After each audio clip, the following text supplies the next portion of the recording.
하나님 아버지, 오늘 이 자리에서 모든 성도님들이 예수 그리스도의 말씀과 또 그분의 우리를 위해서 하셨던 십자가의 일과 다시 오실 그분의 그 놀라운 일을 기억하면서 세상을 주님의 뜻대로 살아가게 하시고, 그리고 주님께 영광을 돌리고 늘 항상 말씀과 기도로 하나님의 뜻을 이해하고 그것을 저희 삶에 실천하는 각자가 될 수 있도록 하나님께서 인도하여 주시옵소서. 말씀을 잘 전할 수 있도록 입술을 성령님께서 주장해 주시고, 듣는 분들 모두의 마음에 은혜가 되고 하나님을 순종하는 그런 기회가 되도록 인도하여 주시옵소서. 모든 말씀 예수 그리스도의 이름으로 기도드립니다. 아멘. 네, 같이 오늘 이제 거의 한 달 이상 만에 다시 요한계시록을 시작하게 되었습니다. 이제 오늘 전달드릴 말씀은 사실 좀 어려운 내용이 많습니다. 그래서 어려울 수 있지만 또 중요하기 때문에 집중을 하셔서 굉장히 정신 잘 차리시고 이제 집중을 통해서 많은 것을 얻어가셨으면 합니다. 네, 굉장히 처음부터 겁을 주려는 건 아니었는데 이제 긴장을 푸는 의미로 간단하게 우리들이 잘 아는 굉장히 유명하면서 많은 사람들이 좋아하는 복음성가 하나에 대해서 소개를 드리고자 합니다. 여러분도 아마 이미 수련회 때 다 배우셨지만 바로 이 노래입니다. 지금은 엘리야 때처럼 주의 말씀이 선포되고 또 주의 종 모세의 때와 같이 언약이 성취되네. 비록 전쟁과 기근과 핍박, 환난 날이 다가와도 우리는 광야에 외치는 소리, 주의 길을 예비하라. 보라, 주님이 구름 타시고 나팔 불 때에 다시 오시네. 모두 외치세. 이는 은혜의 해니 시온에서 구원이 임하네. 제가 노래를 잘하진 않아서 이게 가사를 멜로디는 붙이지 않고 가사만 읽었습니다.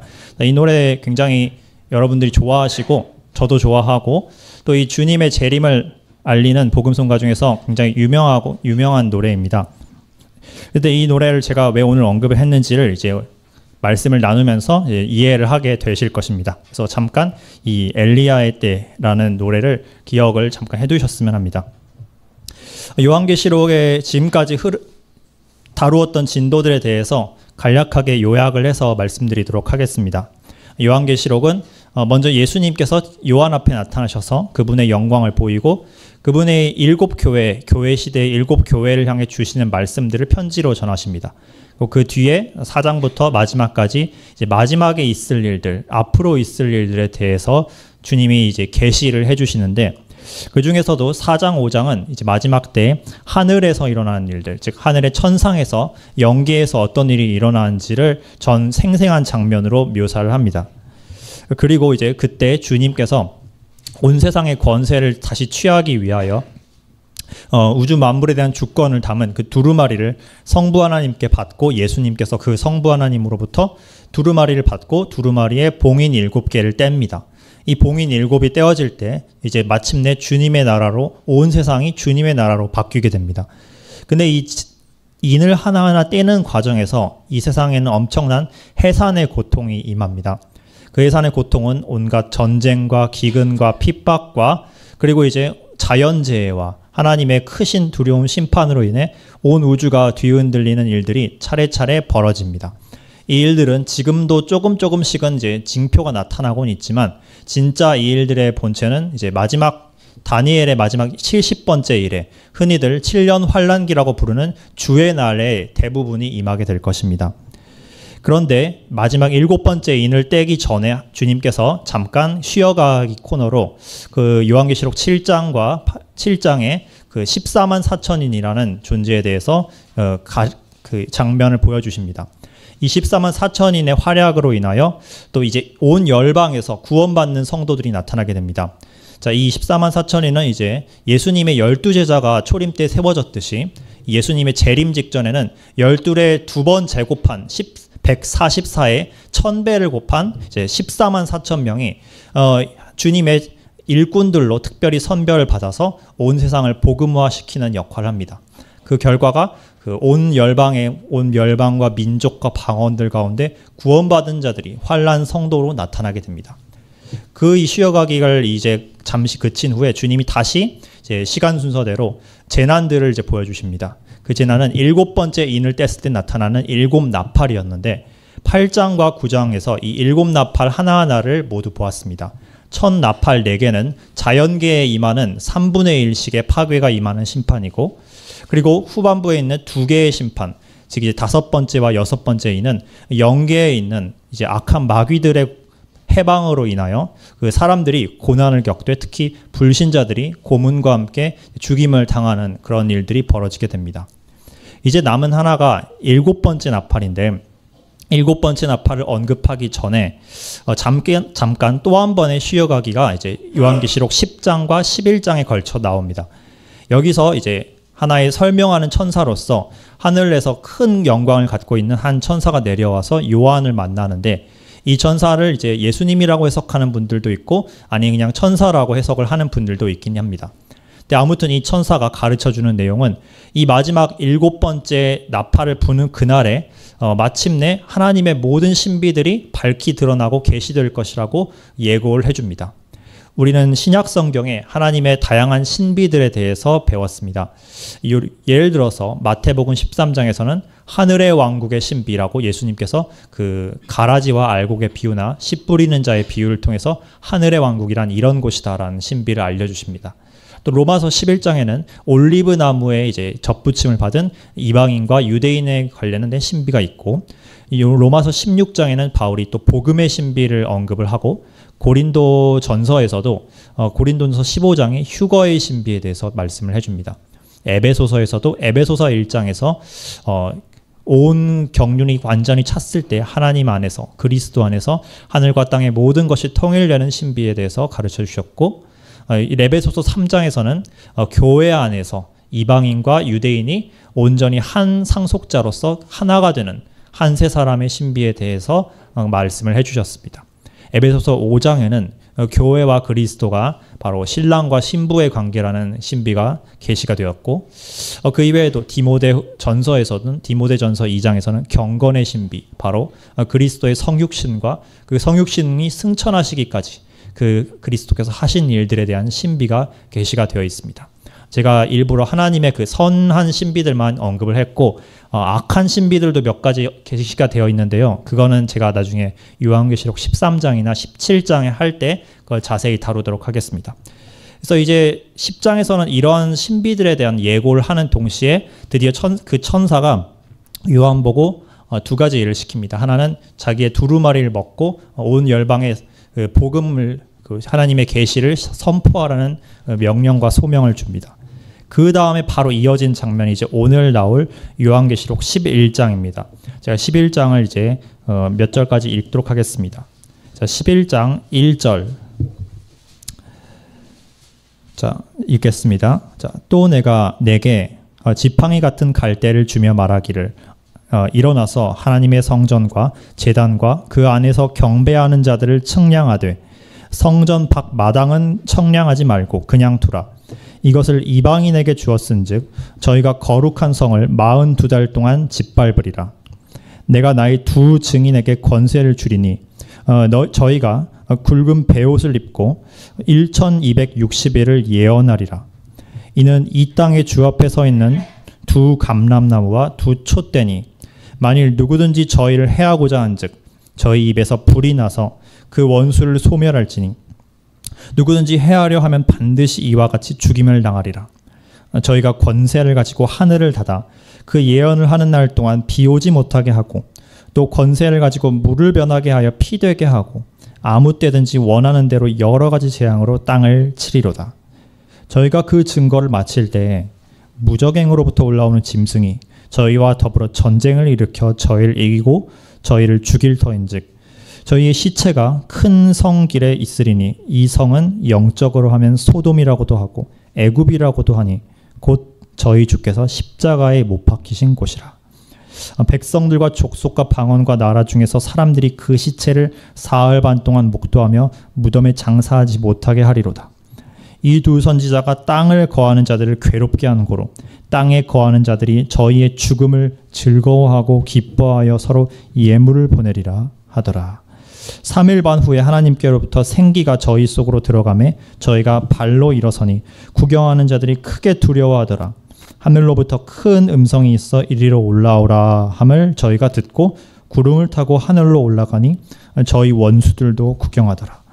그 시에 큰 지진이 나서 성의 10분의 1이 무너지고 지진에 죽은 사람이 7천이라. 그 남은 자들이 두려워하여 영광을 하늘의 하나님께 돌리더라. 둘째 화는 지나갔으나 보라, 셋째 화가 속히 이르는도다. 여기까지 읽고 말씀을 이제 전하도록 하겠습니다. 오늘은 교훈도 있고 이제 교리도 있긴 하지만 이제 예언적인 내용을 많이 전달을 하고자 합니다. 즉 마지막 때에 어떤 일이 있을지에 대해서 이 본문이 말씀한 바를 전하고자 합니다.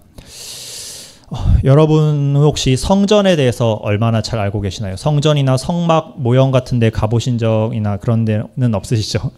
저는 이제 한번 성전 모형 있는 데로 견학을 가보긴 했는데 그 성전 안에 예수님에 대한 그 계시가 정말 많이 담겨 있고 많은 상징들이 하나님을 잘 가리키고 하나님의 구속사역을 나타내고 있습니다. 이 성막과 성전은 이스라엘 민족에게 있어서는 정말 뗄래야 뗄 수 없는 신앙의 중심이었습니다. 말하자면 오늘날로 치면 모든 예배당과 국회의사당과 이런 대통령절을 다 합친 것보다 더 중요한 장소가 바로 성전이었습니다. 왜냐하면 거기가 유일하게 하나님이 임재하시는, 물론 하나님은 무소부재하시지만 그 하나님의 임재를 상징하는 곳이 바로 성전이었기 때문입니다. 성전은 크게 모세 때는 일단 성막의 형태로 세워졌지만 성전이 이렇게 건물로서의 성전이 지어진 데가 두 번 있었습니다. 첫 번째 제1성전은 솔로몬 왕, 다윗의 아들 솔로몬이 세웠습니다. 그리고 그 성전은 느부갓네살 왕에 의해서 파괴가 되었습니다. 두 번째 제2성전이 세워졌습니다. 이거는 바벨론 포로 귀환 이후 스룹바벨 총독의 지휘 아래 세워졌기 때문에 스룹바벨 성전이라고 부릅니다. 이 스룹바벨 성전은 예수님도 거니셨던 바로 그 성전이었습니다. 그런데 이 성전은 AD 70년대 로마 장군 티투스의 침략으로 인해서 돌 위에 돌 하나도 남기지 않고 완전히 회파가 되었습니다. 신약시대 때는 예수님께서 바로 예수님의 몸된 교회인 우리를 이제 영적인 성전이라고 성경에서 계시하고 있습니다. 그런데 흥미롭게도 성경은 성전이 마지막 때와 관련이 있다라고 이야기를 하고 있습니다. 대표적인 예로 여러분 혹시 에스겔서 후반부를 읽어보셨을지 다 읽어보셨겠지만 후반부 40장에서 에스겔 48장까지 굉장히 너무 자세해서 읽다가 시험 드는 그 구절들이 많이 있었죠. 너무 치수가 몇이고 얼마고 막 어떻게 생겼고 너무 자세하게 나와 있습니다. 많은 사람들이 이 성전은 단순히 예수님에 대한 어떤 상징일 것이다 라고 말을 하곤 합니다. 해석을 하곤 합니다. 어떤 부분에서는 일견 맞는 말이기도 합니다. 하지만 모세가 쳤던 그 반석도 물론 예수님을 상징했던 건 맞지만 그 반석 자체도 실제로 존재했던 것처럼 우리는 이게 어떤 걸 상징한다고 해서 실제로 존재한다는 사실을 배제할 필요는 없습니다. 이 에스겔서 48장은 단순히 상징이라기엔 너무 자세한 성전이 묘사되어 있고 저는 이것이 천년왕국 때 세워질 그 성전이라고 생각합니다. 새하늘과 새 땅 때는 성전이 없습니다. 요한계시록에는 그때는 성전이 없고 하나님 그분 자체가 성전이라고 하는데 그러나 그 과도기인 그 천년왕국 때는 이 에스겔서의 성전이 세워지게 됩니다. 예루살렘 위에 세워지게 되고요. 그런데 이 말세와 관련해서 그 천년왕국 이전 바로 직전에 무슨 사건이 있습니까? 바로 7년 환란기가 있습니다. 주의 날이라고 부르는 말세 중에 말세. 7년 환란기가 있는데 이 7년 환란기에도 성전이 과연 있을까요? 놀랍게도 성경 많은 곳에서 이곳에 이때 예루살렘의 성전이 다시 세워진다라는 사실을 말을 하고 있습니다. 다 찾아볼 필요는 없지만 제가 그 증거 구절들을 말씀을 드리도록 하겠습니다. 먼저 다니엘서가 그 대표적인 예입니다. 다니엘서에서 8장에서 후반부에는 이런 언급이 있습니다. 어떤 말세에 임할 악한 왕에 대한 내용인데요. 몇 절인지 잠시 보면 찾아보실 필요는 없지만 제가 찾도록 하겠습니다. 네. 8장 11절에 이런 이야기가 있습니다. 어떤 왕에 대한 이야기인데 또 그가 스스로 높아져서 군대의 주제를 대적하며 그에게 매일 드리는 제사를 없애버렸고 그의 성소를 헐었으며 라는 언급이 있습니다. 이 말은 1차적으로는 한 번 성취가 됐었던 일입니다. 예수님 오시기도 전 백 년 전쯤인가 시리아의 안티오쿠스 에피파네스라는 왕이 이스라엘을 점령한 이후에 그곳에 성전을 더럽히고 제우스 신상을 세우고 돼지 피를 제사에 올린 사건이 있었습니다. 그래서 많은 사람들이 이 사건이 한 번 성취되었음을 모두 인정을 합니다. 그러나 다니엘서 9장을 읽어보면 이 사건이 딱 한 번으로 그친 것이 아니라 예수님 때, 특히 예수님 이후에 그 마지막 이레 때에도 똑같은 일이 벌어질 것이라고 말합니다.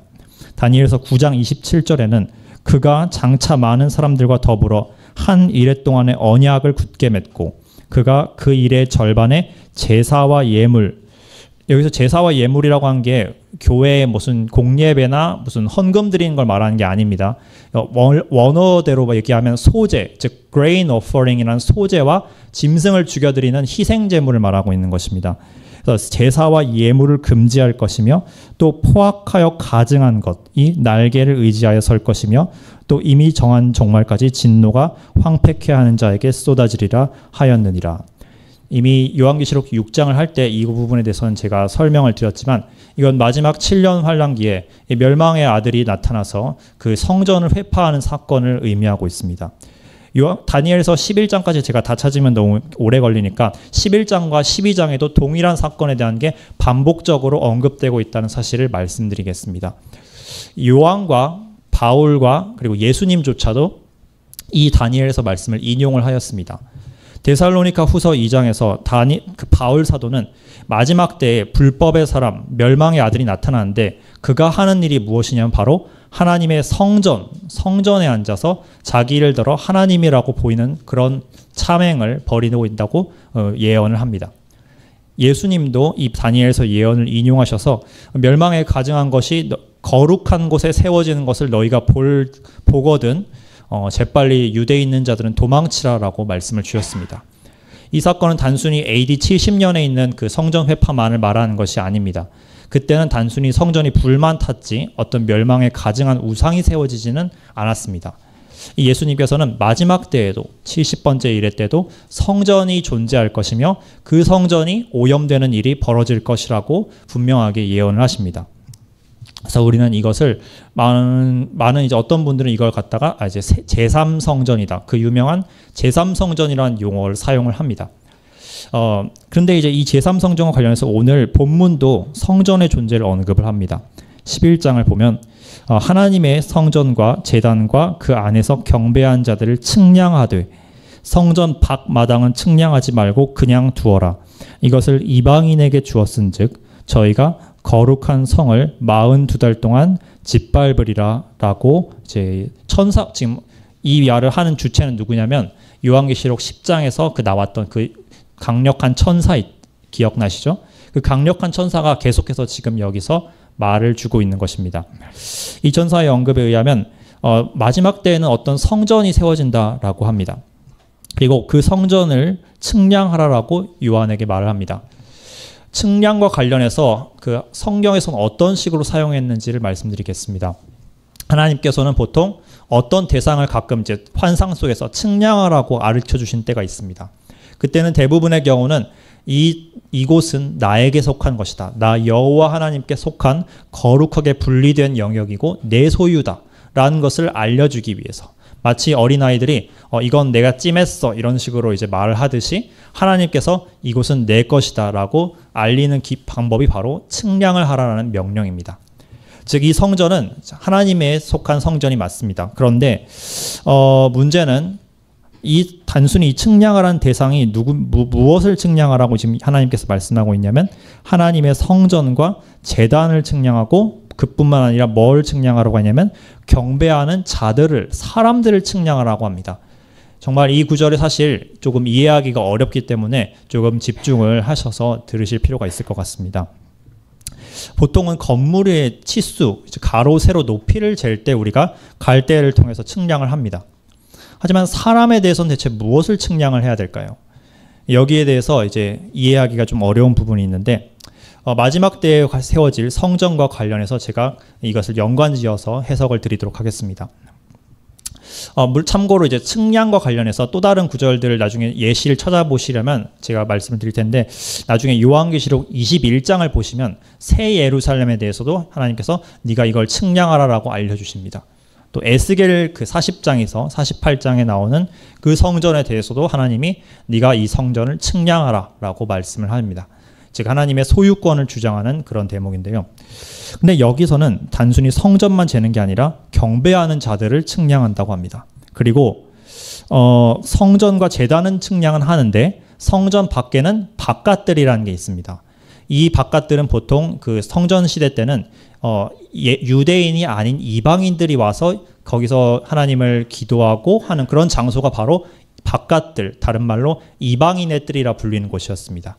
반면에 안쪽들, 이제 번제단과 물두멍이 있는 안쪽들과 성전 그 지성소와 본체 건물은 거기는 이제 유대인들만 들어올 수가 있었습니다. 예수님은 여기서 요한계시록에서 이 장면은 바로 그 장면을 이제 시각적으로 이제 차용을 한 것입니다. 과거에는 그랬었지만 지금 교회 시대 때는 이제 사실 이방인과 유대인 사이의 벽이 이제 완전히 허물어졌습니다. 그래서 누구든지 이제 예수님의 성전의 일부가 될 수 있게 되었습니다. 그런데 환란기 때는 이제 새로운 성전이 이제 돌로 만들어진 성전, 제3성전도 세워지게 됩니다. 그런데 특이하게도 이 성전 중에서 바깥마당은 이방인들의 영향력 아래 놓이게 됩니다. 그리고 안쪽에 있는 뜰만 그 유대인들이 마음껏 예배를 할 수 있는 곳이 됩니다. 이게 바로 그 전 3년 반, 7년 기간 중에서 전 3년 반 동안 그 이 성전이 이런 식으로 운영될 것이다라는 것을 예언을 해주고 있는 것입니다. 왜 이렇게 해석을 했느냐? 이 성전산 여러분 가보시면 알겠지만 지금은 이슬람 사원이 세워져 있습니다. 이 아크 모스크였나? 정확히 발음이 그렇게 되었는데 이슬람 사원이 있기 때문에 아직 그곳을 허물고 그 유대인들의 성전을 지을 수가 없습니다. 왜냐하면 그렇게 했다가 이제 이슬람 세계가 완전 들고 일어나면 세계 3차 대전이 벌어지기 때문에 지금은 감히 이제 유대인 성전을 세우지 못합니다. 근데 어떤 방법이 될지 모르겠지만 하나님의 섭리에 의해서 마지막 때에 성전을 세울 수는 있게 될 텐데 그때 바깥마당은 모종의 어떤 타협에 의해서 아마도 이 적그리스도가 7년 초반에 그 유대인들과 이방인들과 언약을 맺을 때 바깥마당에 대해서는 이방인들이 적절히 영향을 미칠 수 있도록 타협을 할 것이고 안쪽 마당에서는 유대인들이 이제 예배를 드릴 수 있도록 어떤 협상을 할 것입니다. 물론 이것은 제가 정확하게 이제 예언한 게 아니라 성경의 기반으로 이제 추측을 하는 면이 있습니다. 그러나 아마도 이런 식으로 경영이 될 것이라고 생각이 됩니다. 그런데 이 전 3년 반 때 이 돌로 만든 제3성전이 이런 식으로 운영되는 것은 단순히 그걸로 그치는 게 아니라 하나님께서 온 세상을 향해서 어떠한 시각적 교육을 시켜주는 하나의 상징물입니다. 즉 하나님께서는 이 전 3년 반에 운영되는 이 바깥들은 이방인에 의해서 안쪽은 유대인에 의해서 운영되는 성전을 통해 무언가를 가르쳐주기 위해 시각도감을 사용하고 계신 겁니다. 주님께서는 보아라, 지금 이 성전이 이렇게 운영되고 있듯이 진정한 성전인 이 땅의 나의 영적 성전도 비슷한 식으로 지금 다루어질 것이다 라고 말씀을 하고 있습니다. 영적 성전이 여러분 무엇이라고 알고 있습니까? 예배당 건물입니까? 아닙니다. 예배당 건물은 언제는 다 없어지고 소멸될 수 있는 건물에 불과한 것입니다. 진정한 성전이란 바로 영적 성전이란 예수 그리스도를 믿고 거듭난 바로 성도들의 모임, 교회, 그리고 하나님께서 세우신 백성인 이스라엘을 의미하는 것입니다. 두려운 것은 이 성전에 바깥들이 있고 안들이 있다는 사실입니다. 무슨 말이냐? 예수님의 비유에서 말씀하셨듯이 교회가 이제 겉으로 하나님의 믿는 백성들이 점점 늘어나서 양적인 성장을 크게 하였습니다. 그런데 이 성장하는 과정에서 바깥들에 해당되는, 즉 교회에 속한 것처럼 보이나 진정으로 거듭나서 하나님의 눈에 보이지 않는 성전이 되지 않은 그러한 교인들 뿐인 자들이 굉장히 많이 존재한다는 뜻입니다. 반면에 그 가운데 소수는 교인들이 아닌 진정한 거듭난 성도들로 구성된 눈에 보이지 않는 교회도 있다는 것을 우리는 예수님의 비유를 통해 알 수 있습니다. 마치 성전에서 바깥들이 존재하고 그 안에 진짜 성전이 존재하는 것과 마찬가지입니다. 유대인들도 마찬가지입니다. 마지막 때에 하나님의 큰 섭리에 의해서 최후 예수님 재림하시기 직전에 구원받고 예수님을 메시아로 맞아들일 택함받은 유대인들이 있습니다. 그러나 그와 동시에 끝까지 예수님을 받아들이지 않고 그 7년 환란기의 심판에 의해서 모두 끊어져 나갈 믿지 않을 유대인들도 섞여 있습니다. 이와 같이 말세에는 알곡과 가라지가 교회에도 이스라엘 안에도 섞여 있습니다. 바울은 이걸 가리켜서 이스라엘이라고 다 이스라엘이 아니라 그 가운데 믿는 자들이 참 이스라엘이요 참 유대인이라고 로마서에서 말했고 교회 역시도 마찬가지입니다. 그럼 말세에는 이 일에 어떤 일이 벌어지느냐? 바로 이 영적 성전의 짓밟힘이 밝히게 됩니다. 그 마치 바깥들이 이방인에 의해서 짓밟히듯이 안쪽들은 하나님에 의해서 청량되어서 하나님의 특별 소유로 보호되듯이 말세에도 알곡과 가라지가 있는데 그 가운데서 가라지들은 하나님의 심판과 그 유혹과 미혹에 의해서 모두 끊어져 나가고 짓밟히고 그리고 적그리스도의 세력이 흡수되겠지만 하나님께서 택하시고 하나님께서 아시는 진짜 성전, 안쪽 성전, 성전의 건물에 해당되는 여기 말하는 표현에 의하면 경배하는 자들. 이 자들은 하나님께서 자기 것으로 찜하시고 이제 인봉하시고 끝까지 보호하셔서 결코 넘어지지 않게 마지막 때도 지켜주시겠다라는 의미가 이 말씀 안에 담겨 있습니다. 자, 이어서 제가 두 증인에 대해서 말씀을 드리겠습니다. 11장 3절에 보면 여기서 내가라는 것은 그 천사 말하는 겁니다. 그 큰 천사. 그래서 이 구절 때문에 어떤 측에서는 이것이 바로 이 천사가 예수님이라는 증거다라고 말하는 구절이 그 증거 구절이 바로 이 11장 3절인데요. 내가 나의 두 증인에게 권세를 주리니 저희가 붉은 베옷을 입고 1260일을 예언하리라 라고 말을 하고 있습니다. 자, 1260일 그리고 앞절에 나온 42달 이 기간은 모두 같은 기간을 의미하는 것입니다. 예수님께 그 성경에서는 다양한 표현으로 이걸 나타내는데 다니엘서에서는 한때, 두때, 반때 또는 그 한 일의 절반이라고도 표현을 하고요. 7년 반이니까 3년 반의 기간을 의미합니다. 이걸 유대력으로 환산하면 총 42달이 됩니다. 그리고 일수로 계산을 하면 곱하기 30을 해야 되겠죠. 그래서 1260일이 됩니다. 하나님께서 이 기간을 어떤 상징으로 해석하지 못하도록 2중 3중으로 이렇게 증빙을 성경에 기록해 두시고 계신 겁니다. 바로 이 1260일 아마도 전 3년 반 혹은 마지막 때 후 3년 반 둘 중 하나일 텐데 이 두 기간 중에 한 기간에 두 증인이라는 어떤 놀라운 복음 사역자들이 나타나서 대언을 하고 사람들에게 심판과 구원에 대해서 선포를 하게 될 것입니다. 자, 그런데 이 두 증인에 대해서 조금 더 설명을 해주는 게 4절입니다. 자, 이 두 증인은 이는 이 땅의 주 하나님이시죠. 하나님 앞에 서 있는 두 감람나무와 두 촛대다라고 말씀을 하고 있습니다. 자, 잠깐 본문을 잡으시고 이제 스가랴서 4장으로 가보시도록 하겠습니다. 자, 이제 이 두 감람나무와 두 촛대라는 게 뭘 의미하는지를 구약에서는 어떻게 말씀을 하고 있는지를 같이 찾아보도록 하겠습니다. 스가랴서 4장입니다.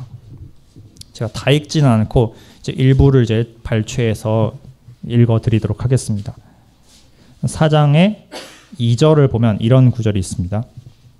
내가 보니 순금 등대가 있는데 그 꼭대기에 주발 같은 게 있고 또 그 등대에 7 등잔이 있으며 그 등대 꼭대기 등잔에는 7 관이 있고 그 다음 중요합니다. 그 등대 곁에 두 감람나무가 있었는데 하나는 그 주발 우편 오른편에 있고 하나는 그 좌편 이제 왼편에 있나이다 라고 이제 스가랴가 선지자가 환상을 하나 보게 됩니다. 자, 이 환상에 대해서 설명을 해줄 때 천사가 이제 이렇게 해석을 합니다. 갑자기 뜬금없이 스룹바벨의 이름을 언급을 합니다. 6절을 보면 해설을 해준 천사가 이렇게 말해줍니다. 그가 내게 일러 가로되 여호와께서 스룹바벨에게 하신 말씀이 이러하니라. 만군의 여호와께서 말씀하시되 이는 힘으로도 되지 아니하며 능으로도 되지 아니하고 오직 나의 영으로 되느니라 라고 하고 큰 산아 내가 무엇이냐 내가 스룹바벨 앞에서 평지가 되리라. 그가 머릿돌을 내어놓을 때 무리가 외치기를 은총이 그에게 있을지어다 하리라 하셨고 여호와의 말씀이 또 내게 임하여 가라사대 스룹바벨의 손이 이 성전의 지대를 놓았은즉 그 손이 또한 그것을 마치리라 하셨나니 만군의 여호와께서 나를 너희에게 보내신 줄을 내가 알리라 하셨느니라. 간략하게 배경을 말씀드리면 이건 바벨론 포로 생활에서 돌아온 그 고레스 칙령으로 돌아온 유대 백성들이 제2성전을 지으려고 할 때 스가랴가 이제 독려해주고 응원해주는 의미에서 이런 말씀을 하나님으로부터 예언을 받아서 대언하고 있습니다. 특히 이 스룹바벨이라는 사람은 참고로 예수님의 조상이기도 한데요. 예수님의 조상인 스룹바벨이 총독으로 유대 민족을 이끌고 와서 제2성전을 건축하는 일을 주도하게 됩니다. 그런데 워낙 핍박이 많았고 사마리아 사람들과 이방인들의 방해가 극심했습니다. 그럼에도 불구하고 하나님은 스룹바벨에게 용기를 주고 계십니다. 첫 번째는 이 스룹바벨에게 무엇이 임하냐, 바로 성령님의 은혜가 임할 거라고 예언을 하고 있습니다. 6절에 유명한 구절이죠. 힘으로도 되지 아니하며 능으로도 되지 아니하며 오직 나의 신, 즉 성령으로 되느니라. 바로 하나님께서 이 제2성전 건축하는 일에 성령으로 통해서 능력을 부어주시고 함께해 주실 것을 약속하고 있습니다. 참고로 뒤에 보시면 10절엔 이런 말이 있습니다. 이 일곱은 온 세상에 두루 행하는 여호와의 눈이라. 다림줄이 스룹바벨의 손에 있음을 보고 기뻐하리라. 이 킹제임스 번역에 의하면요, 스룹바벨의 손에 다림줄과 7눈이 있음을 보고 기뻐하리라 라고 이제 언급이 되어 있습니다. 7눈이 언급이 되어 있는데 7눈은 이미 계시록에서 무엇인지 보았습니다. 계시록 5장에 보면 어린 양에게 7눈이 있었는데 이 7눈은 바로 하나님의 영이다라고 분명히 본문이 말하고 있습니다. 즉 이 본문도 스가랴서 말씀도 스룹바벨에게 이제 성령님이 같이 할 것이다라는 것을 분명히 말씀해주고 있습니다. 두 번째 약속은 하나님께서 7절에 보았을 때 스룹바벨이 일을 시작할 때 그 일을 끝마칠 수 있도록 힘을 주시겠다고 약속하십니다. 9절에 보면 스룹바벨이 성전의 지대, 그 밑바닥을 놓았으면 이후에는 그걸 반드시 마칠 수 있을 것이다라고 약속을 주고 계십니다. 감사합니다.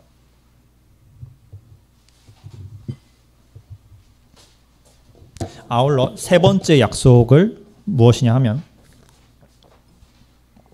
이 스룹바벨 이 일을 할 때 여호와 하나님께서 여호와 하나님을 보내신 줄을 사람들이 알게 될 것이다라고 9절에 나와 있습니다.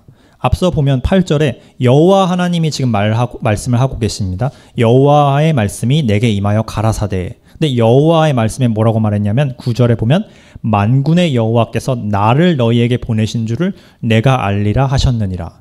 지금 만군의 여호와가 얘기하는데 만군의 여호와가 나를 보냈다라고 말씀을 하고 있습니다. 이걸 보고 뭐가 떠오르지 않습니까?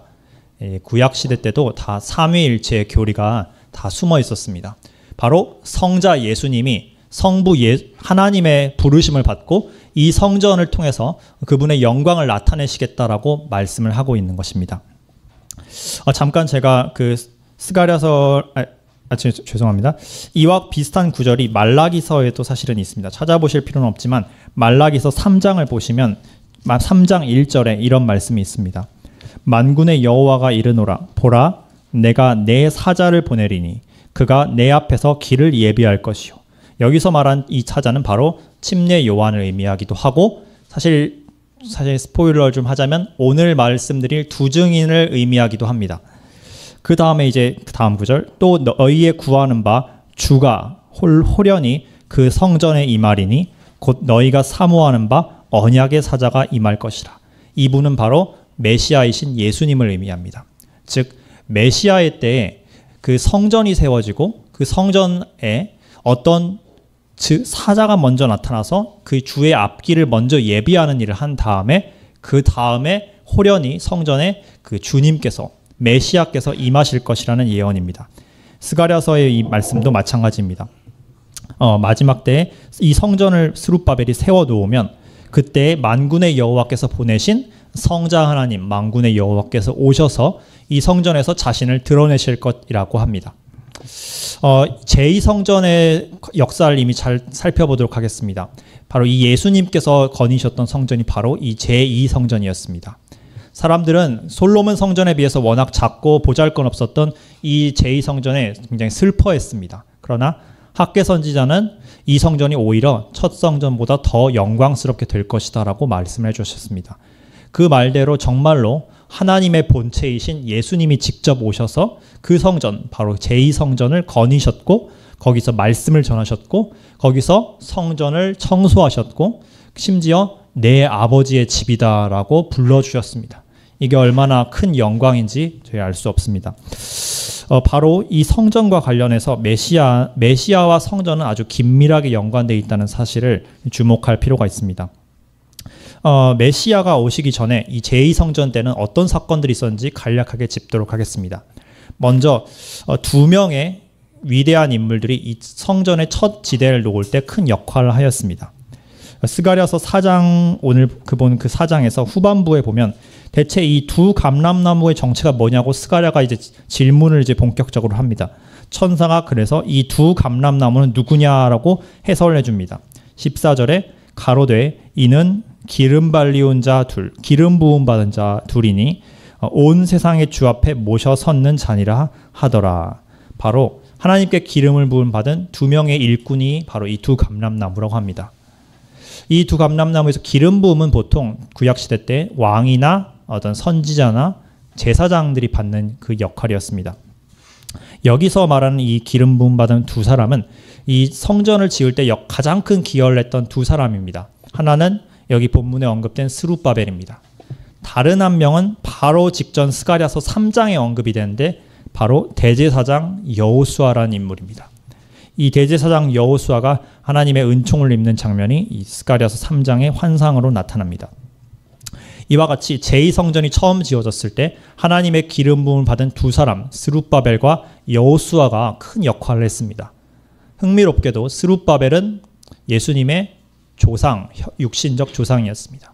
그리고 여호수아는 예수님의 이름을 예표하는 인물이죠. 바로 예슈아, 여호수아, 하나님은 구원이시다라는 것을 이 두 인물이 각각 이제 예표를 하고 있는 것을 볼 수 있습니다. 그 이후에 이 제2성전 출신의 사가랴 선지자 기억나시죠? 이 제2성전 출신의 사가랴 선지자가 한 아들을 낳았습니다. 이 한 아들이 바로 말라기서 방금 전에 예언했던 주 앞에 보내질 주의 사자, 주의 길을 예비할 사람이었고 이름은 심례 요한이었습니다. 이와 같이 제2성전과 관련해서 주의 길을 예비할 이 스룹바벨 여호수아 또는 심례 요한이 왔었습니다. 한편 이 제2성전은 오염당하는 수모를 한 두세 번 정도 경험을 합니다. 첫 번째는 그 BC 160년쯤이었나요? 정확히 기억이 안 나는데 그때 수리아에 방금만 언급했던 안티오쿠스 에피파네스에 의한 오염 사건이 한 번 있었습니다. 그리고 먼 그 훗날 이제 AD 70년 때 로마 장군 티투스에 의한 회파 사건이 일어나게 됩니다. 기억하시게 이제 말씀드렸던 대로 성전 안에서 주의 길을 예비할 사람들, 그리고 또 하나는 이 성전이 오염당하는 수모를 겪는다. 세 번째는 누군가가 와서 이 성전을 정화시키는 사건이 일어납니다. 이 정화 사건은 제2성전 때는 총 3번 일어났습니다. 첫 번째는 마카비 혁명 때 안티오쿠스 에피파네스 왕의 봉기에서 일어난 그 유다 마카비와 그의 형제들이 이 성전을 되찾고 그 성전을 깨끗이 정화를 합니다. 이날을 수전절 또는 하누카 또는 성전 봉헌절이라고 이제 이야기를 합니다. 두 번째와 세 번째는 바로 우리 마태복음과 요한복음에 기록된 대로 예수님께서 공사역 초기 때 그리고 공사역 맨 끝에 성전을 깨끗이 청소하시고 바깥들, 기억나시죠? 바깥들이 이방인한테 짓밟힌다고 했죠. 바깥들의 강도의 구려를 만들어 놓은 것들을 전부 다 청소하시는 역할을 예수님께서 행하십니다. 이와 같이 성전 정화 사건이 3번 걸쳐 나타납니다. 그런데 역사는 반복된다고 합니다. 역사는 성전 제2성전을 둘러싸고 일어났던 이런 메시아와 관련된 일들이 제3성전 때도 동일하게 나타나되 훨씬 더 압축적으로 짧은 기간에 나타나게 됩니다. 성전에 앞서서 성전을 그 무대로 선포하고 주의 길을 예비하는 자들이 나타나게 됩니다. 그 자들이 바로 오늘 본문에 나타난 두 증인입니다. 두 증인은 말라기서에 예언되어 있는 주의 길을 앞을 예비할 사자들인데 이 두 증인이 왜 이제 두 명이냐? 신명기서의 말씀을 나중에 찾아보시면 너희가 재판을 할 때 반드시 2명 이상의 증인, 두세 증인의 말을 듣고 판단하라라고 하나님이 율법에 기록해 두셨기 때문에 주님께서도 한 증인이 아니라 두 증인을 보내셨습니다. 그 예수님이 초림하실 때는 한 증인밖에 안 보냈죠. 그 침례 요한 한 명밖에 안 보내가지고 그래서 유대인들이 많이 안 믿고 이제 예수님을 거절했습니다. 그런데 예수님이 이제 두 번째 오실 때는 이제는 한 명이 아니라 2명의 증인을 주의 길을 앞을 예비할 그 사자들로서 보내게 됩니다. 그와 같이 마치 이제 예수님이 12제자를 처음에는 초림 때는 12제자만 뽑았는데 그 재림 때는 이제 14만 4천 명을 뽑는 것처럼 초림 때는 침례 요한 한 명이 예수님을 이제 소개했다면 이제 재림 때는 2명의 증인이 예수님을 소개하는 역할을 하게 될 것입니다. 그리고 두 번째, 성전과 관련해서 나타날 두 번째 사건은 바로 오염 사건이라고 말씀드렸습니다. 이 안티코스 에피파네스나 티투스 장군에 의해서 일어난 성전 사건이 마지막 때도 동일하게 일어납니다. 그게 바로 7년 환란 기간에 정중앙에 적그리스도가 자기의 우상, 짐승의 우상을 성전에 세우고 자기를 하나님이라 선포하고 모든 사람들도 자기를 경배하라고 강요하는 그런 사건이 벌어지게 되는데 그것이 바로 이 성전 오염 사건에 해당됩니다. 그리고 마침 마지막 한 가지, 성전에 정화된 사건이 필요합니다. 이 일은 7년 환란기 맨 끝에 예수님이 직접 재림하셔서 감람산에 발을 들여놓으시고 모든 악을 청소하심으로써 비로소 완벽하게 이루어지게 됩니다. 이와 같이 성전을 둘러싸고 제2성전 때 일어났던 예수님의 초림 사건들이 재림 때는 더욱더 압축되고 더욱 강렬하게 나타나게 될 것입니다. 그럼 이제 두 증인에 대해서 조금 더 말씀을 드리도록 하겠습니다. 이 두 증인이 대체 무엇이냐? 사실 성경이 침묵하고 있는 부분은 저희가 침묵을 해야 되고 성경이 속삭이고 있는 부분은 그냥 속삭여야 되고 성경이 외치고 있는 부분은 외쳐야 하기 때문에 저도 성경 밖으로 넘어가지는 않을 생각입니다. 다만 이 두 증인에 대해서 확실하게 말씀드릴 수 있는 것이 사항이 몇 가지 있습니다. 첫째는 이 둘이 어떤 알레고리가 아니라 실제 2명의 대언자라는 사실입니다. 그 증거가 10절에 있습니다. 요한계시록 11장 오늘 본문의 10절에 보면 이 두 선지자가 땅에 거하는 자들을 괴롭게 한 고로라고 기록되어 있습니다. 즉 2명의 선지자, 이들은 어떤 다른 대상을 상징하는 것이 아니라 선지자 2명의 사람입니다. 2명의 인격체입니다. 그리고 이들이 하는 일은 아주 명확합니다. 이 둘은 대언을 하는데 이 대언의 내용은 바로 예수님 재림하실 걸 준비하는 내용입니다. 바로 이제 심판이 얼마 안 남았으니 복음을 듣고 회개할 자들은 제발 회개하고 영원한 심판을 피하고 예수 그리스도를 주와 구세주로 영접을 하여라 라고 온 세상과 유대인들을 향해서 선포를 하는 것이 바로 이들의 내용입니다. 이들은 이제 인류 역사상 가장 강력한 복음 전도자가 될 것입니다. 빌리 그레함이나 이제 바울 사도와 같은 아주 그들을 능가하는 강력한 선지자가 되어서 온 세상을 이제 주님께 이끌 것입니다. 문제는 이제 확실하지 않은 부분이 있습니다. 두 증인의 정체가 무엇이냐에 대한 내용인데 두 증인의 정체에 대해서는 많은 사람들이 의견이 엇갈리고 있고 확실하게 이야기할 수 있는 부분이 거의 없습니다. 그렇기 때문에 저도 이 두 증인은 저는 그냥 2명의 증인이다라고까지만 확실히 말씀드리되 그래도 조금 더 성경적으로 추측할 수 있는 단서에 대해서 말씀을 드리도록 하겠습니다. 첫 번째 가설은 어떤 성경학자분들은 이 두 증인은 아마도 엘리야와 에녹일 것이다 라고 이야기를 하는 분들이 있습니다. 그분들의 근거는 이 엘리야와 에녹은 죽지 않고 하늘로 올라가셨던 분들이기 때문에 한번 죽는 것은 사람에게 정하신 일이요. 그렇기 때문에 얘네들도 이분들도 한번 죽어야 된다라고 주장을 하고 싶어서 이 구절을 이제 인용하셨습니다. 근데 저는 사실 동의하지 않는 게 이 법칙 한 번 죽는 건 사람에게 정하신 이유. 이거는 반드시 모든 사람이 한 번씩만 죽는다라는 그런 문자적인 의미가 아니라 예수님이 영단번에 한 번 죽으셔서 모든 심판을 감당하셨다. 이걸 이제 설명하려는 구절이지 모든 사람이 한 번만 죽진 않습니다. 예를 들어 나사로나 야이로의 딸 이런 분들은 이제 2번씩 죽는 경험을 해봤습니다. 그리고 마지막 때 휴거 받으실 분들은 아이 죽음, 육체적 죽음 자체를 안 겪으시죠. 그렇기 때문에 그런 식으로 이제 논리를 적용시키긴 어렵다고 봅니다. 두 번째 근거가 두 번째 가설이 조금 더 많은 지지를 받고 있고, 저도 여기 어느 정도는 동의하지만 확실히는 알 수 없다고 생각합니다. 그 근거는 바로 이 두 사람이 오늘 앞절에 노래를 하나 제가 불렀습니다. 바로 모세와 엘리야일 것이라는 추측이 있습니다. 그래서 지금은 엘리야의 때처럼 주의 말씀이 선포되고 주의 종 모세처럼 언약이 성취되네라고 했습니다. 왜 이들을 모세와 엘리야로 보는지를 본문을 같이 읽어보도록 하겠습니다.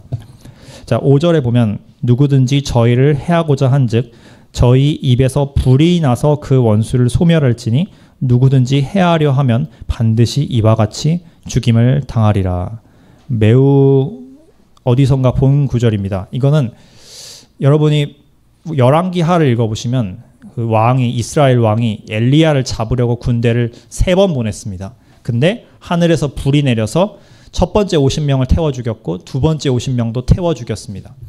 이 장면을 정확하게 그대로 담고 있습니다. 그리고 모세도 마찬가지로 그 한 번 백성들이 반역을 했을 때 불이 나와서 그들을 심판했던 적이 있습니다. 그리고 또 그 다음 구절을 읽도록 하겠습니다. 저희가 6절에 보면 권세를 가지고 하늘을 닫아 예언을 하는 날 동안 비 오지 못하게 하고 권세를 가지고 물을 변하여 피 되게 하고 아무 때든지 원하는 대로 여러 재앙으로 땅을 치리로다. 자, 하늘을 닫는데 하늘을 얼마 동안 닫냐면 오늘 기간 앞설에 말씀드렸던 것처럼 42달 동안 1260일 동안, 다시 말해서 3년 반 동안 하늘을 닫아 비가 못 내리게 합니다. 흥미롭게도 야고보서나 누가복음의 예수님 말씀에 의하면 엘리야 선지자가 하늘을 닫았었죠. 아합을 심판하기 위해서. 근데 그 기간이 정확히 3년 반이라고 언급이 되어 있습니다. 이때도 마찬가지로 3년 반 동안 비를 닫는 선지자가 오게 됩니다. 그리고 또 하나, 물을 피되게 한다고 하는데 이건 너무 유명하게도 모세가 행한 기적입니다. 그 다음에 여러 가지 재앙으로 땅을 친 것도 모세가 애굽을 쳤을 때 했던 그와 동일한 일입니다. 이런 근거로 모세와 엘리야의 가능성이 높을 것이다. 이게 첫 번째 근거입니다. 두 번째 근거가 있는데 혹시 변화산 사건 때 예수님 곁에 누가 나타났었는지 기억하시나요? 네, 바로 모세아와 엘리야였습니다. 그만큼 이 둘이 예수님의 초림 때도 재림 때도 이 아주 중요한 주님의 이 사이드킥으로서 같이 활동을 할 거라는 언급을 근거로 생각할 수 있습니다. 세 번째 근거는 자, 제가 이제 찾아볼 텐데 말라기서에 이런 예언이 있습니다. 말라기서 맨 마지막 부분 3장 후반부터 끝까지 제가 잠시 읽도록 하겠습니다. 말세에 대한 예언입니다. 자, 3장 16절에 이렇게 나옵니다. 그때 여호와를 경외한 자들이 피차에 말하매 여호와께서 그것을 분명히 들으시고 여호와를 경외하는 자와 그 이름을 존중히 여기는 자를 위하여 여호와 앞에 있는 기념책에 기록하셨느니라. 만군의 여호와가 이르노라. 나는 내가 정한 날에 그들을 나의 특별 소유로 삼을 것이요 또 사람이 자기를 섬긴 아들을 아낌같이 내가 그들을 아끼리니. 여기서 여러분이 잠깐 은혜와 소망을 받으시길 바랍니다. 지금은 우리가 고난을 받고 악이 이긴 것 같이 보이지만 주님이 정한 날, 즉 재림의 심판 날에는 주님을 경외했던 모든 자들이 주님의 보석이 되고 주님의 특별 소유가 되어서 아들과 같이 대우를 받게 됩니다. 그때 너희가 돌아와서 의인과 악인을 분별하고 하나님을 섬기는 자와 섬기지 아니하는 자를 분별하리라. 알곡과 가라지가 갈라진다는 뜻입니다. 이어서 그 말라기 4장에서도 심판날에 대해 예언이 나옵니다. 만군의 여호와가 이르노라. 보라, 용광로 불같은 날이 이르리니 교만한 자와 악을 행하는 자는 다 지푸라기 같이 것이라. 그 이르는 날에 그들을 살라 그 뿌리와 가지를 남기지 아니할 것이로되 내 이름을 경외하는 너희에게는 공의로운 해가 떠올라서 치료하는 광선을 비추리니 너희가 나가서 외양간에 나온 송아지같이 뛰리라. 너희가 악인을 밟을 것이니 그들이 내가 정한 날에 너희 발바닥 밑에 재와 같으리라. 만군의 여호와의 말이니라. 이와 같이 하고 마지막 경고를 줍니다. 이제 우리가 뭘 기억을 해야 하냐. 4절. 너희는 내가 호렙에서 온 이스라엘을 위하여 내 종 모세에게 명령한 법 곧 율례와 법도를 기억하라. 보라, 여호와의 크고 두려운 날이 이르기 전에 내가 선지자 엘리야를 너희에게 보내리니 그가 아버지의 마음을 자녀에게로 돌이키게 하고 자녀들의 마음을 그들의 아버지에게로 돌이키게 하리라. 돌이키지 아니하면 두렵건대 내가 와서 저주로 그 땅을 칠까 하노라 하시니라. 말세에 대한 예언을 주님께서 주의 날에 대한 예언을 하시면서 중요한 인물 두 명을 언급합니다. 바로 모세와 그리고 선지자 엘리야입니다.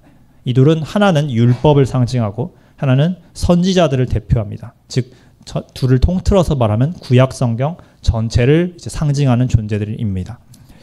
이와 같이 마지막 때 엘리야와 모세가 올 것이란 추측은 충분히 당위성이 있습니다. 물론 어떤 분들은 이 구절을 이렇게 해석하실 것입니다. 아니, 이 선지자 엘리야는 예수님의 말씀에 의하면 그 침례자 요한을 의미한 것 아니냐라고 말씀을 하는데 맞는 말씀입니다. 부분적으로는 이게 말이 맞습니다. 그러나 예언은 항상 성경에서는 예언이 2중, 3중의 의미를 갖습니다.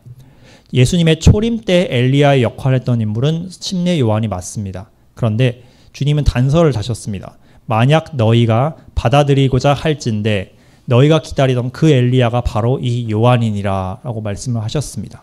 즉 만약에 유대인들이 예수님을 다 영접했다면 그 엘리야의 역할이 바로 침례 요한으로 확정되었을 것이라는 뜻인데 문제는 유대인들이 초림 때는 예수님을 다 받아들이지는 않았습니다.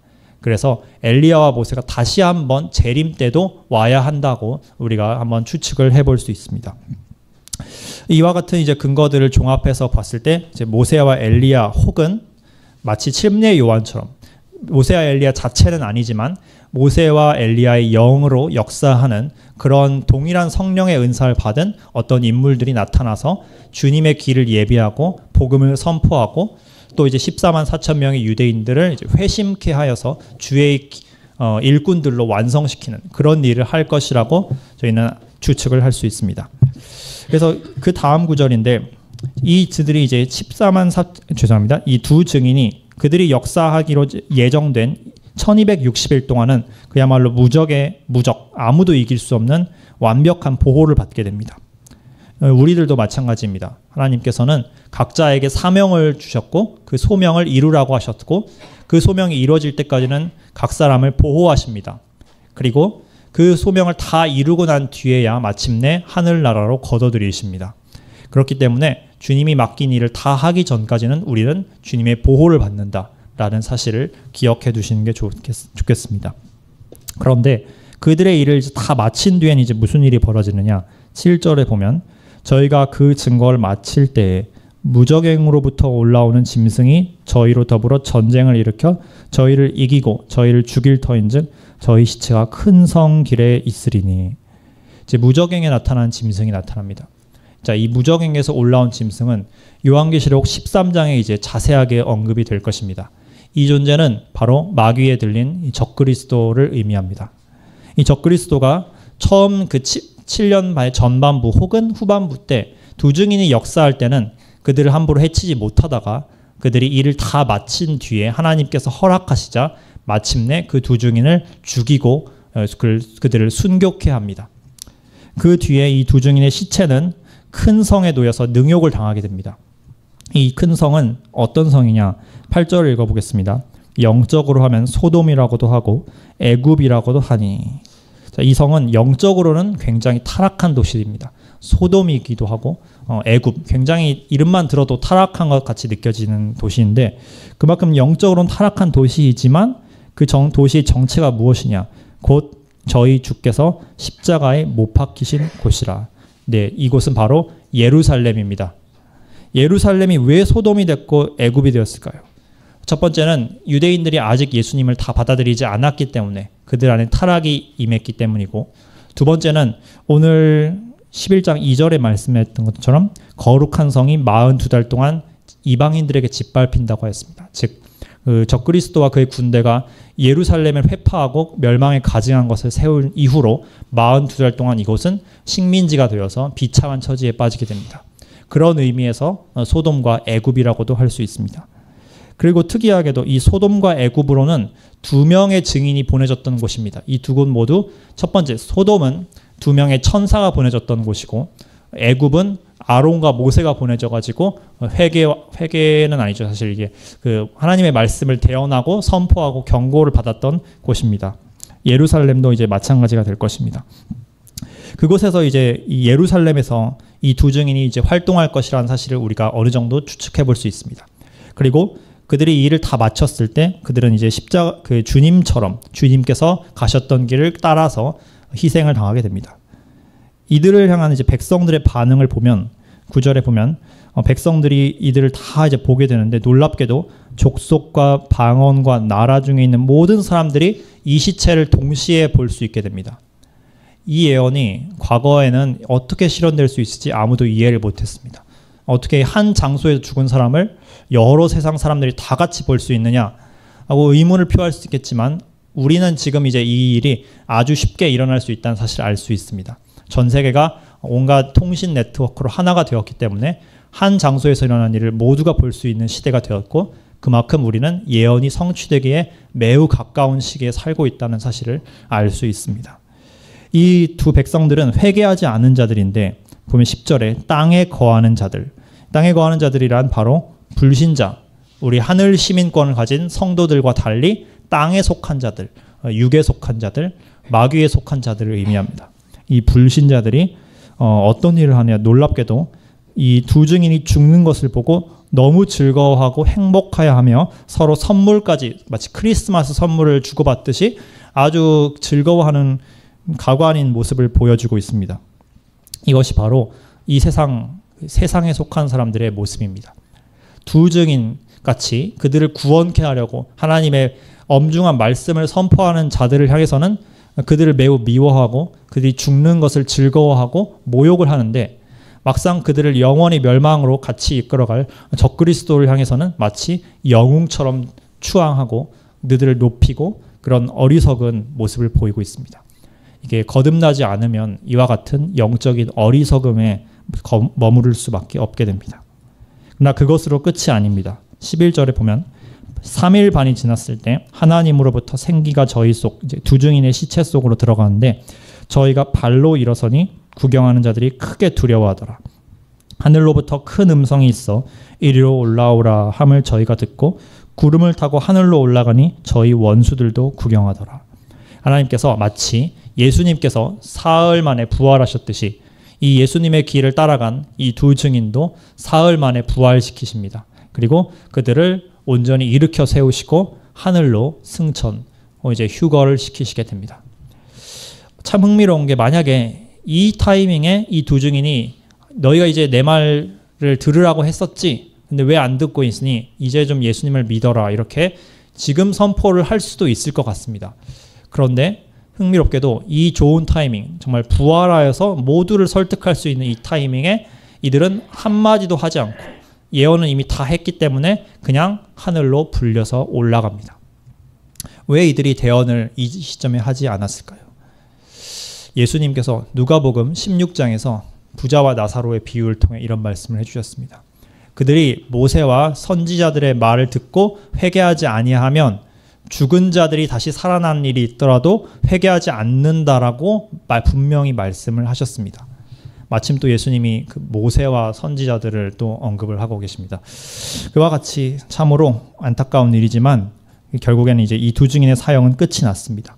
이 두 증인의 일로 인해서 이제 14만 4천 명의 그 주님을 이제 따르는 일꾼들이 세워지고 또 그들은 더 열국에 복음을 전파하여 수많은 사람들을 주님께로 인도하게 됩니다.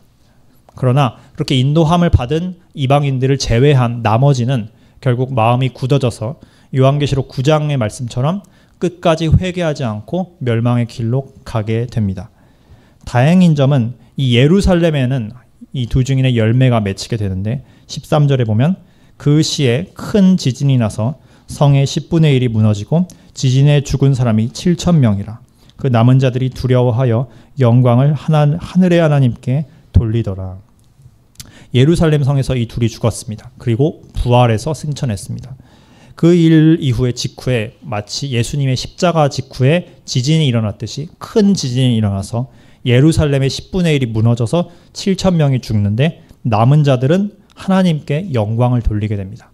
즉 유대인들이 이때부터 본격적으로 이제 우리가 정신을 차려야겠구나, 하나님을 믿어야겠구나, 바로 예수아가 그들의 메시아구나라는 걸 깨닫게 되는 계기가 되는 사건이 바로 이 사건일 것입니다. 그렇게 하여서 이것은 궁극적으로는 마지막 때 살아남은 3분의 1의 스가랴서 13장에 의하면 유대인의 한 3분의 2가 이 외국 나라들과 적그리스도의 핍박에서 모두 죽어 없어지고 남은 3분의 1이 극심한 환란 가운데 우리의 구세주가 메시아 예수님이었구나라는 걸 그제야 깨닫고 그분을 영접하고 민족적으로 회개하여서 마침내 스가랴서 12장의 말씀대로 그들이 찌름받은 주님을 바라보고 회개하는 일이 이뤄지게 됩니다. 그래서 이 일을 이제 두 증인이 아주 핵심적인 역할을 감당하게 되었다는 걸 저희가 오늘 본문을 통해서 배웠습니다. 뒤에 보면 제가 하려고 했는데 시간이 모자라서 뒤에는 나중에 하도록 끼워서 그 12장에 끼워서 하도록 하겠습니다. 그리고 이제 맺는 말을 드리고자 하겠습니다. 주님께서는 이런 극심한 대환란 그리고 환란기 가운데도 영혼들을 구원하기를 끝까지 포기하지 않으십니다.